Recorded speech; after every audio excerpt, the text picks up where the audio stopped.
My name is Mark Lynch. I was manager for Edmonstown Golf for 11 years. The club was founded in 1944 by members of the Jewish community. So we're now a strong club with over 1,100 members in all different categories. The three projects we did as part of the Community Energy Grant Programme was we installed 14 kilowatts of solar panels. We installed a heating control system called Genius Hub so we could control each zone individually.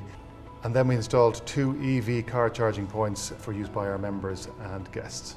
Before we had the upgrades, it was becoming quite a big issue, particularly with the increase in the energy rates. We calculated that our electricity bill was going to probably treble at least. Similarly with the heating system, we had a good rate, but we were coming off a good rate that was going to probably go up, and we estimated up to tenfold.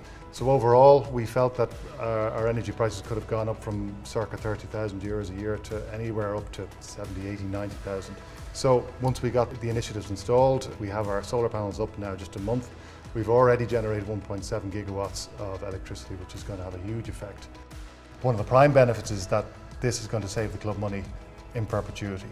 The other benefit, obviously, is that it does help reduce our carbon footprint, which is becoming more and more important for people. And thirdly, the EV charging scheme is a real benefit to our members now. With more and more of our members getting EV cars, the benefit now of being able to come up here and charge the car while they're playing golf and enjoying the facilities is just second to none. It's an amazing programme because it also gives a feel-good factor, particularly for the commercial entities that can support their local communities. If it's done well, it really brings people together and starts on a journey where business can support community through energy. So advice I would give to other businesses and organisations looking at the Community Energy Grant Programme, get a bit of information beforehand. I would then probably speak to somebody who can guide you through the process in applying for the energy grants. Get them to help out and then just go for it, because it is, to me, a no-brainer. It saves you money, it saves on your carbon footprint, and you will not regret it.